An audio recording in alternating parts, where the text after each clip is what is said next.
Assalamu alaikum and welcome back to Prime Live.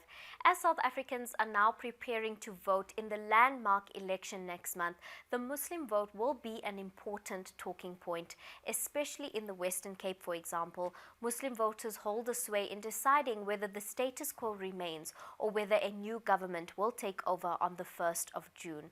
Now, joining us this evening, we are definitely going to be delving into the conversation regarding Muslim voters as well as some of the other issues and the geopolitical landscape in South Africa, as well as some of the concerns that Muslim voters have and how that has changed over the years.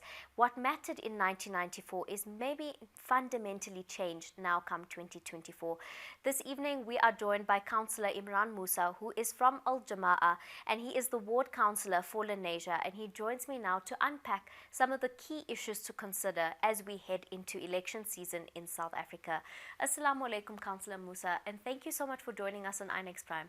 Wa alaikum salam. Thank you so much, Nazia, and thank you to INX Prime for having me today on your program. I really appreciate it.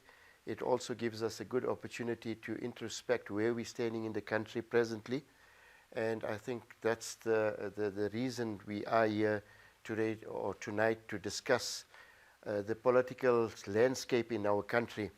The reality in our country is that if I ask you as a citizen, how do you feel as a citizen in South Africa and what would you like to do? I think that's the starting point of each citizen in this country, and politically, what difference can we make? And I'm very solution driven, very optimistic despite all the problems we have in our country, but it's we that make the country. It's our vote that has the power to change the landscape in our country. And I think that's the starting point of where elections come. Absolutely. And what we expect out of elections. So where we're standing as Jama-ah is that we are a political platform for all communities. Fortunately, in the last 2-3 years, we've been having lots of support from all the different communities, fortunately because of the political landscape and where we're standing. So we have a host of issues in South Africa, challenges, which is quite normal in every other country. But how do we fix it is the important question. Absolutely, and I want to talk more about Jama-ah. Now, since its inception in 2007, it has had quite tremendous growth within South Africa since its inception. Also, with having 2 former mayors of Johannesburg, Jama-ah seems to be continually growing support in South Africa. And with the upcoming election season, how do you foresee Jama-ah really growing in terms of our election season as well as support? Yes, that's a good question, and actually that is the reality and the truth on the ground is that Jama-ah is growing tremendously amongst all the communities.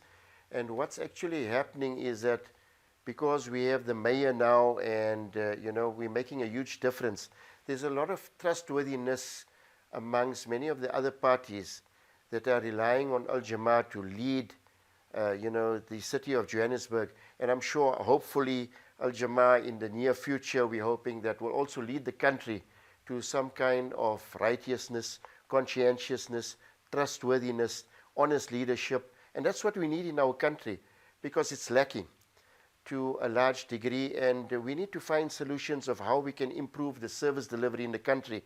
We look at so many issues, different issues, from poverty to unemployment to social issues and many other issues as well that we have in our country.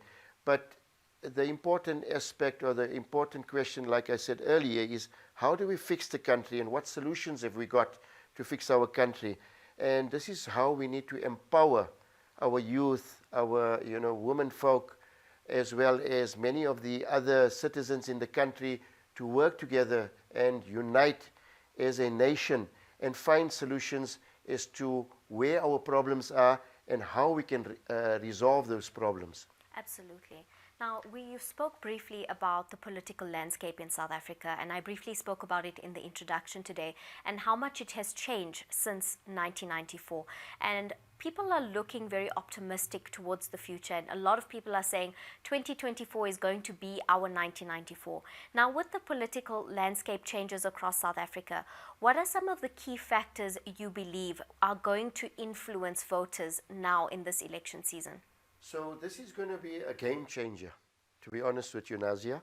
When I say a game changer, is that we have 56 political parties taking part nationally. Now, what happens is your voter support naturally will dwindle. If you've got 56 parties, right, and they're all contesting for elections, it is a natural given that you're heading towards coalitions. There's no two ways about it. Because 56 parties, we've never had them before, and now we've got independent candidates that are also taking part in the elections. So you're going to find that many of the big parties are going to start now losing a lot of voter support. And obviously, in terms of service delivery and many of the issues and challenges we're facing in the country, we're going to find that many of the voters will now start swaying to different parties to find some comfort zone as to who they can trust and where they can find some comfort zone in order to have some serious trustworthiness in the leadership that leads this country to righteousness and good principles and values, that has good morals, ethics, and adopt a justice system that we can be comfortable with in the country. Now, speaking about coalitions and about a possible coalition government, there's been a lot of talk about how it's very likely that there will be a coalition government going forward. And coalitions seem to be something that is going to stay. However, a lot of people still feel quite uneasy, especially voters still feel quite uneasy when it comes to a coalition government, especially because on a local level, it has proven to be quite turbulent. From Jama-ah's perspective, moving forward, how can we make coalition